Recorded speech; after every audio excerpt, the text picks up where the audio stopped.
कह रही हो ये नाना गुलशन है तो हर लोग गुलशन हो नाना गुलशन का मतलब ये होता कि औरतों बगीचा और बगीचा तुम लोग यहाँ पर मान लो पाना करते हो तुम लोग मेहरारू हो सारे का साबुत है साबुत आज मेहरारू हो और हम लोग मेहरारू ना लेडीज साबुत माने दियो अरे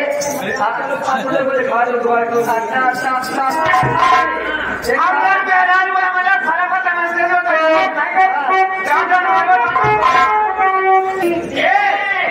देवी जी अरे बताई देवी जी ये ओरी ओरी अरे ये ओरे पड़की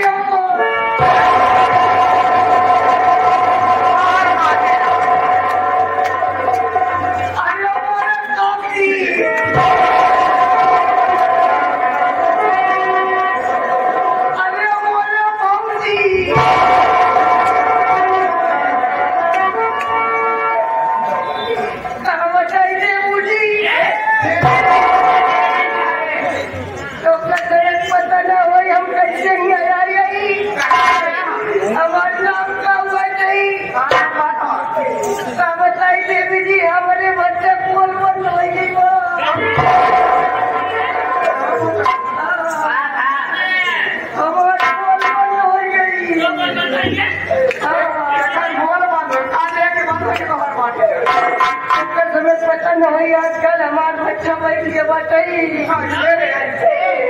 अरे पगल हमें चाबी डाल के छोटे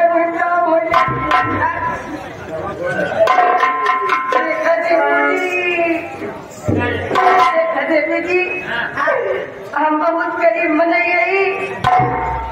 मरे बड़े खा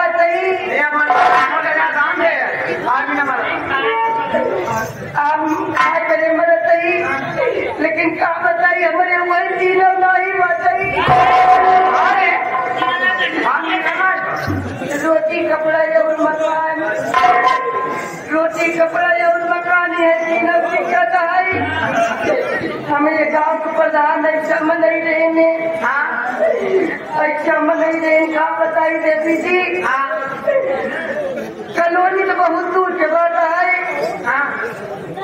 हमारे गुनाह पुरानी की लेकिन खाई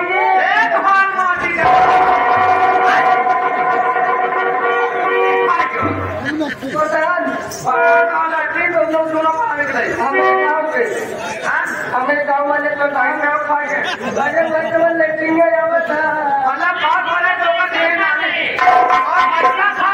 लेकिन के पैसा खा के छोटू जब हमसे मुलाकात करें हम अपन मजबूरी बताए छोटू तू चिंता नहीं करा तू आई आप तो और मुसीबत हम समझा जब तू सुबेरे जाए लगभग तो कल लेकिन की सब भेजा देता भेजी अरे मतलब लेटिंग वाला फार्म भरवा जब हम गए थे आप हमारे लेटिंग आराम से आएगी क्या नहीं मतलब हमारे लेटिंग आइडिया बन गया वो बुलाइए अपने भाई को बुलाइए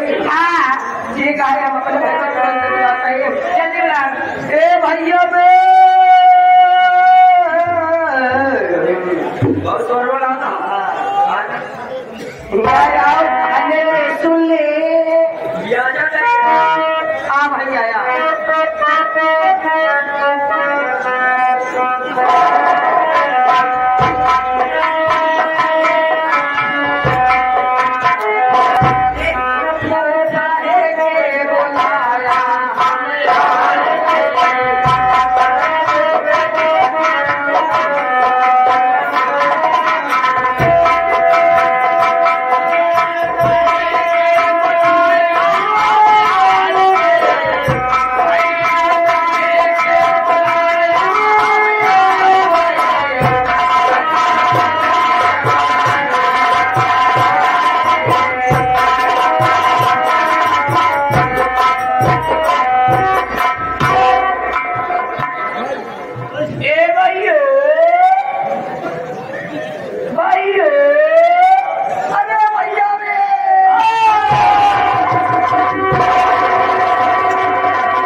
हैं चोरी वाले। ये बताओ हमसे हाथ कहाँ लगे तो हाथ हमारे हाथ में 440 वोल्ट के करंट मारते झटका मारते हवा चलती है तो कर देते अभी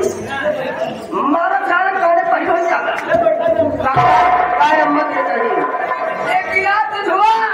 एक गिलास दूध मम्मा तो एक गिलास दूध सबसे बनाइए सर सबसे बनाइए। हाँ हाँ हाँ ये बताओ हमारा लगे सही नहीं बताओ ये भैया चाहे जैसी मिला बड़का भैया हनन से काका दादा हनन से हाथ टाइट का मिलावट है। हाँ ना हाथ टाइट का मिलावट संकट की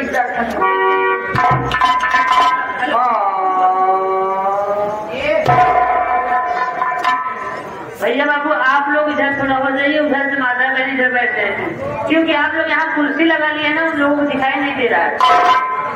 बार बार इधर से कंप्लेन आ रहा है भैया आप लोग जितने लोग खड़े हैं बैठ